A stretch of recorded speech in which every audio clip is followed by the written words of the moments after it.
with the FBI and other federal agencies raiding the Oakland mayor's home. I want to show you now some video of that. Here you can see some of the activity there at the bottom of your screen. What's the reason behind it? Well, that's what we're trying to figure out. Typically, when a search like this happens and you see documents being taken out of a house, you see the evidence response team there, and there are other federal law enforcement agencies that are believed to be a part of this, you start to look back at what are some of the stories that we've done, that other news organizations have done over the past several months, and could there be a tripwire there as it pertains to breaking federal law? The FBI has raided the home of Oakland Mayor Sheng Thao. This took place last week, and the shocking search came just 2 days after the effort to recall her qualified for the ballot. Now, she was MIA for days after the raid happened, and then she held an insane press conference, which we have video to show you later in this story, so stick around for that. But first, let's discuss the details of what we know so far about what might have prompted the FBI to conduct this raid in the first place. Now, Thao was elected in 2022, so she has had a very short tenure as mayor of Oakland, but she appears to be caught in a lot of controversy here. Now, the FBI has remained tight-lipped about the investigation, but there are speculations that this investigation has to do with possible illegal campaign contributions and a no-bid contract for a waste management company in Oakland. Now, California Waste Solutions, which is owned by the Duong family, is the name of the company at the center of this. 3 other properties connected to this politically influential Duong family and their recycling company have also been raided. So it's not just the mayor's home. There are, again, other properties, 3 other properties involved in this investigation. And the IRS and the US Postal Service are also involved in at least one of the raids. Now, let's get to some of the details as we know them. First, there's the campaign contributions part of this, okay? So Renia Webb, who used to serve as the chief of staff for Thao's office, is saying that the mayor is likely involved in some sort of campaign contribution scheme. Webb says that Andy Duong, who is the son of the owner of California Waste Solutions, was basically backing Thao in the mayoral race in return for no bid contracts from the city of Oakland. That is what she is alleging, and keep in mind, this is the former chief of staff for Sheng Thao. The implication is that Thao may have been receiving illegal campaign contributions from Andy Duong and his company. Again, this needs to be proven in court, of course. That's what this investigation is about. There's also this Postal Service angle that is also related to illegal campaign contributions. So in order to understand that, you need to get familiar with a man by the name of Mario Juarez. He ended up hiring a direct mailing agency in Oakland called Butterfly Direct Marketing to essentially print attack ads or attack flyers and mail them out. This is back in 2022 when Thao was running for mayor. Now, the company is owned by a gentleman by the name of Samari Jackson. According to CBS News in the Bay Area, Johnson said a couple of weeks before the November 2022 general election, a longtime customer, Mario Juarez, contracted him to print roughly 170,000 attack mailers targeting Oakland mayoral candidates Ignacio de la Fuente and Lauren Taylor.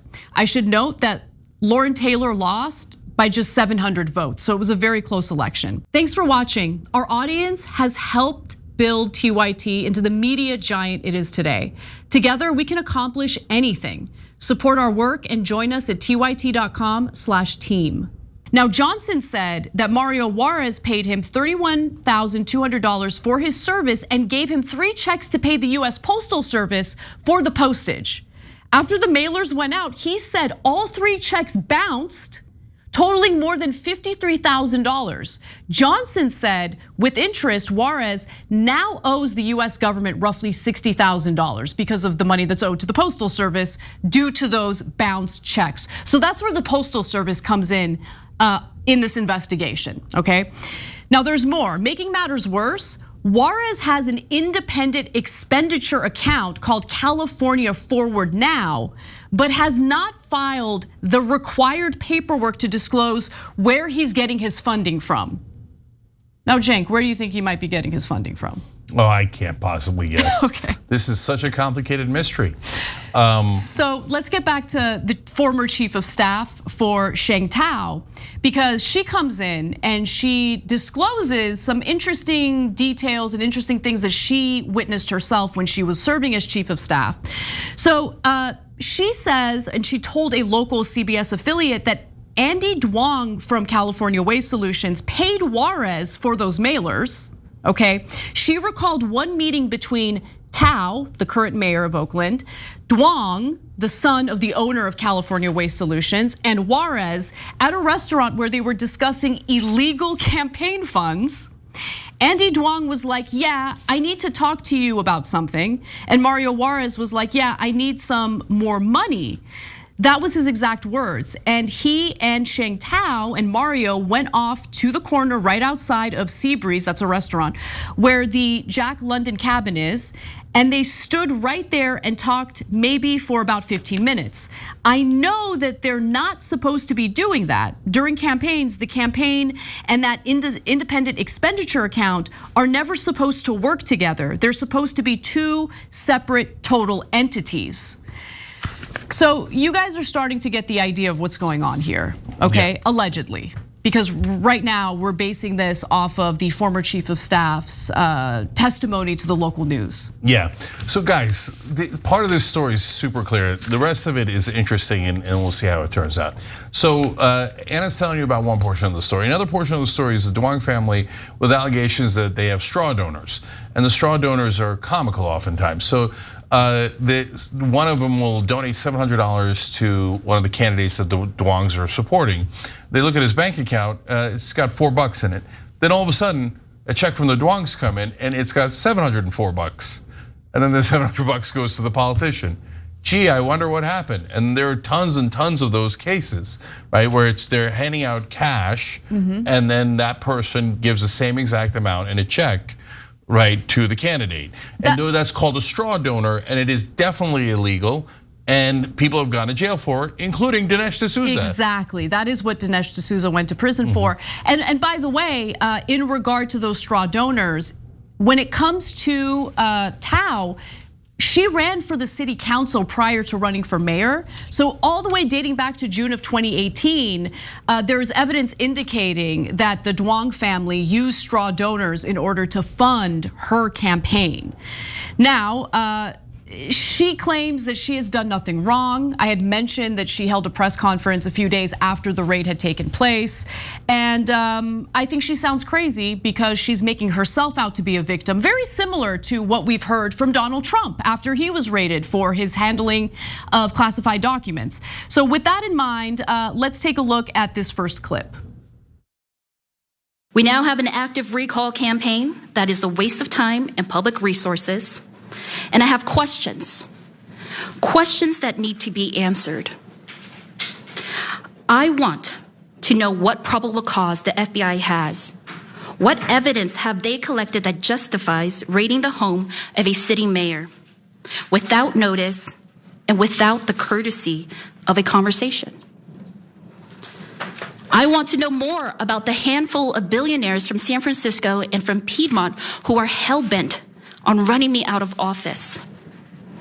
I want to know why, the day following the qualification of a recall election, funded by some of the richest people in the Bay Area, seemed like the right day to execute a warrant. I want to know how the TV cameras knew to show up on my sleepy residential street so early in the morning to capture footage of the raid. I want to note that the recall is separate from the FBI raid and the investigation that's being done in regard to the campaign financing and all of that stuff. And the recall has nothing to do with billionaires and it has everything to do with the fact that she's been a terrible mayor. And I'm going to get to the details on that in just a moment. But she floated a bunch of conspiracies about like, oh, I want to know why the FBI is targeting me and all this stuff. Yeah. It was so unhinged that the lawyer representing her stepped down and is no longer representing her. His name is Tony Brass. He was like, don't do this. This is not good. Yeah, I mean, that story sounds eerily similar to Trump's stories. deep state's after me. Then the lawyers stepped down because he asked them to do things they can't do. And the deep state is rather curious. Going after Trump and the Democratic mayor of Oakland and the Democratic senator from New Jersey and the Democratic congressman from Texas. And the deep state works in mysterious ways. So in this case, I don't know if Thao and the other politicians that they gave this money to are guilty or not. That's the whole point of getting the evidence and having trials, right? So we'll find out. So in terms of the straw donations, that seems very clear, right? Did the politician know that they were getting straw donations? Not necessarily clear. But that's why you do a raid, to see if there's evidence. So we'll find out if there is evidence or not of them knowing it. While we're talking about this, it should be noted for the record that I would love for them to do this to other much larger organizations. Easier to take out a small business that is in a local community. I'm not trying to say, oh, the Duangs are so innocent, right? No, what they're doing, if proven true, is wrong. Yeah, if proven and breaks the law.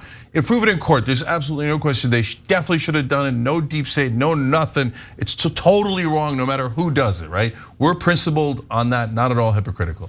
Are they checking out the huge lobbyists in DC that are doing this? Anybody checking into AIPAC?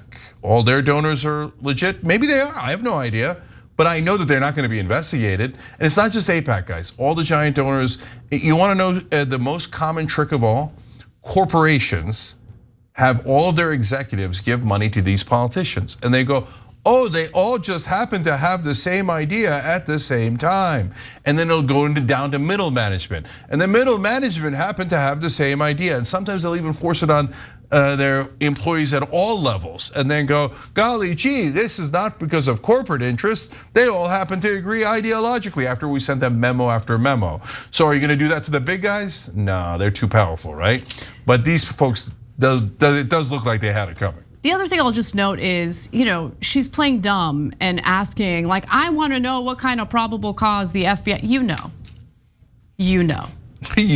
Okay, and I wanna go to the final clip from her press conference because I am so sick of this talking point, especially from charlatans. So let's watch. When you're in that much shock and your life has been turned upside down and in an instant, it is hard to know who you can trust. But what I do know is that this wouldn't have gone down the way it did if I was rich, if I had gone to elite private schools, or if I had come from money. This is very simple. Don't accept illegal campaign contributions, and the FBI won't raid you. Yeah, by the way, it is true that sometimes you could even get away with murder if you're rich. OJ did it, right? Trump's gotten away with thousands of things in his life because he's really wealthy. Does that mean we should allow murder? Probably not. How about none of us break the law? And the fact that there's massive hypocrisy in Washington doesn't mean that you get to also break the law. So it's, in my opinion, a pretty poor argument, grasping at straws. And then finally, in all the articles I read, they kept referring to, now here's her record and here's her background, and her background is poor and this and that, and she's the first Hmong to serve as a major city's mayor, etc., referring to her ethnicity. I just kept thinking, why do I care? Why does anybody care? That's not the question here. She could have the greatest background in the world, whatever that means, and have the greatest record in the world. But that's not the question. The question is, did she break this law or not? So I don't know why we're having that conversation. So, and they make it seem like, well, let's judge her first and see if you like her politics, then you'll decide whether she's guilty. I don't like her politics, okay? So if that's what you want us to lean onto in order to see you as a good person, no. And I don't care about her politics, whether I like it or I don't like it. It doesn't matter. If you break the law, you break the law, right? Even if I agreed with her 100% on her politics. And anyway, I'm tired of the conspiracy theories when someone is caught with their hand in the cookie jar and might face consequences. I'm tired of the weaponization of class or race or identity in order to make someone who might have broken the law a sympathetic figure. I'm sorry, no, just don't break the law, it's that simple. You're not a victim here, you're literally the mayor of a major city in California. Okay, stop crying. If you enjoyed this video, that's because of our members. They make us independent, they make us strong, and they make us honest. Become a member today by hitting the join button below.